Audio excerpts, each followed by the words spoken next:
Reporte 100. El asesor político y articulista Rubén Aguilar, quien nos trae el tema El Ejército y el 2024. Buenos días, Rubén, muchísimas gracias. Buen día, Katy, buen día quien nos escucha. Pues sí, mi artículo y mi comentario de hoy es sobre cuál será la posición del ejército en la elección de los resultados de la elección de 2024. Todos sabemos, pues, que en estas últimas semanas ha surgido de manera extraordinaria el personaje de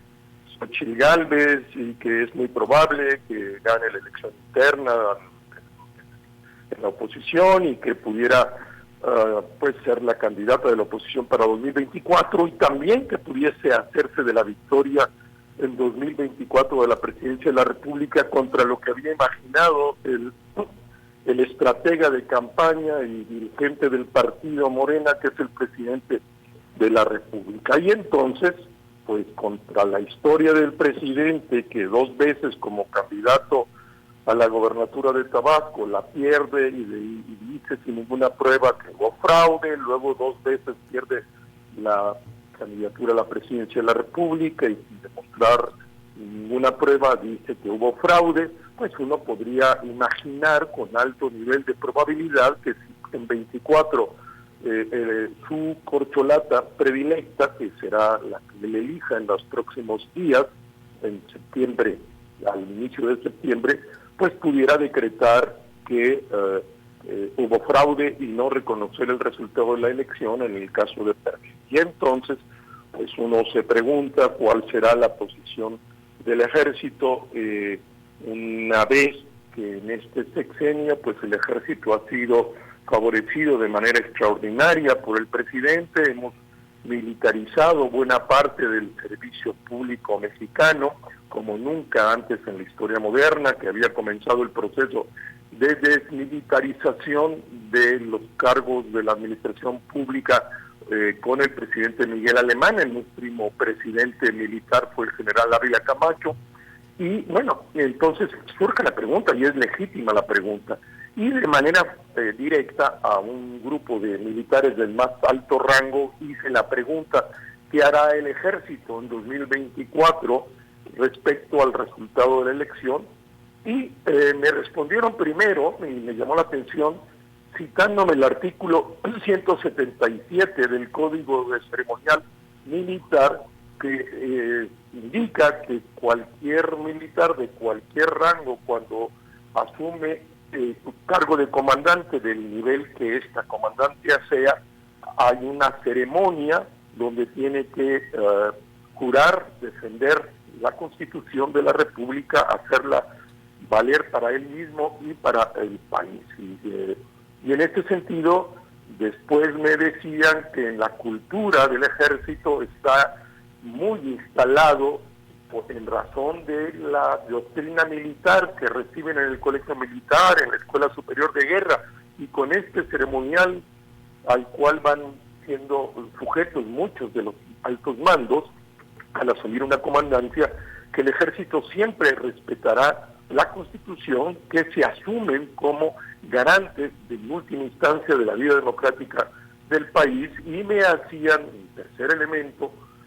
a caer en cuenta que para ellos el órgano máximo del Estado mexicano que habrá de resolver si hubiese conflicto en la elección y alguna persona, o en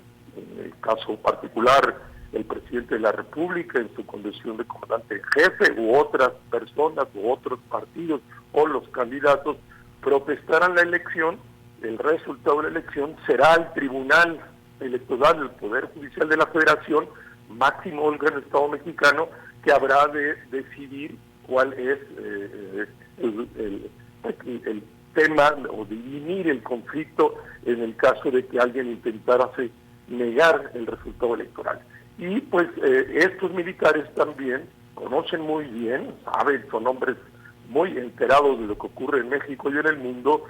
que pues el presidente Donald Trump, cuando perdió, pidió al ejército de los Estados Unidos desconocer el proceso electoral, y también el presidente brasileño Jair Bolsonaro, cuando perdió la elección, también pidió al ejército de Brasil que desconociera el proceso electoral, y en ambos casos el alto mando del ejército de los Estados Unidos y de Brasil pues no hicieron caso a las peticiones que le hicieron los presidentes derrotados. Y pienso que dado la tradición de nuestro ejército y lo que me han respondido estos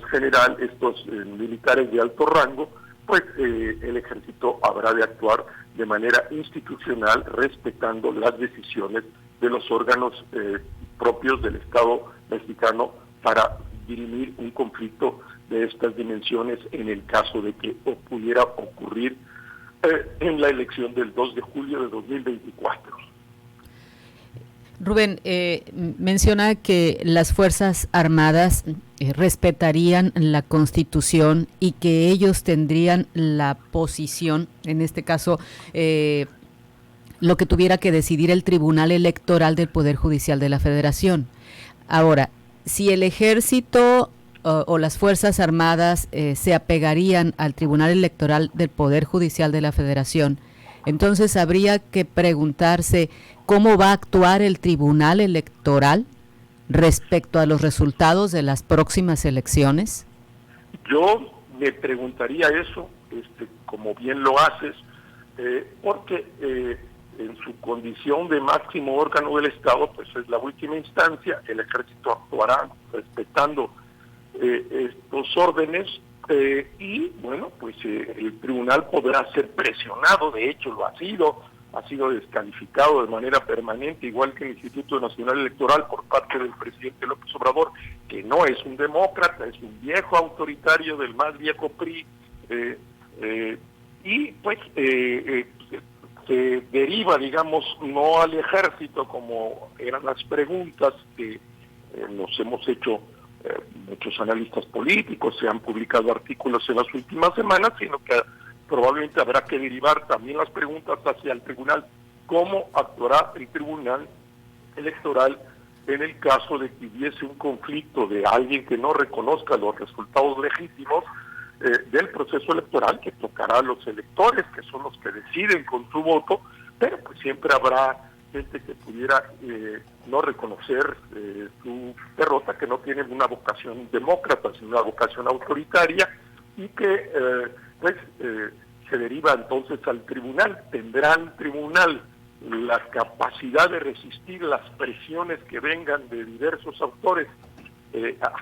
políticos, incluyendo al presidente de la República, que tiene una trayectoria de no reconocer los resultados electorales cuando pierde? Pues ya iremos viendo. Yo, por lo que conozco a los magistrados, yo pienso que no se dejarán doblar por nadie y que actuarán con absoluto apego a las leyes y a su ética personal también. El ejército en ningún momento podría ir en contra de lo que diga el tribunal y atender en el escenario que plantea Rubén, en ese escenario que plantea, en ningún momento las Fuerzas Armadas seguirían instrucción del presidente y no del tribunal. De lo que ellos directa y de manera de frente me respondieron es que no, pero ellos asumen que la última instancia del Estado mexicano es el Tribunal Electoral en esta materia electoral, y que ellos se sujetarán a la decisión que opte el tribunal, y advierten también en la plática que tuve que pues la sociedad en su conjunto debe estar atenta a cómo evoluciona el tribunal para fortalecerlo, para apoyarlo, para defenderlo de las agresiones y los ataques que puedan tener de diversos actores de la vida política nacional, en este momento particularmente del presidente de la República. Rubén, ¿cómo le localizamos? ¿Dónde está publicado ya este escrito, este análisis? Gracias por la pregunta. Está pues obviamente en el Imparcial en Hermosillo, en los periódicos Cili también en Tijuana, en Mexicali, en una veintena de periódicos del país, claramente en Animal Político, y también publico otro artículo hoy en la revista de la Cruz de México de cómo se ha duplicado de 2020 a 2022, el número de los mexicanos sin atención a los servicios de salud es una de las expresiones del fracaso mayor de este gobierno. Eso también lo podemos encontrar igual en los mismos medios que menciona. Se puede encontrar en la revista de la Arquidiócesis de México, que se llama Desde la Fe. Uno pica Desde la Fe en Google y ahí aparece el artículo en la sección Convicciones, que es mi sección en esa revista. Y las redes sociales, pues ahí está también Rubén Aguilar. También. Muchísimas gracias, Rubén Aguilar. Que tenga buen día. Gracias y bien, muchas gracias a quien nos escucha. Buen día. Reporte 100.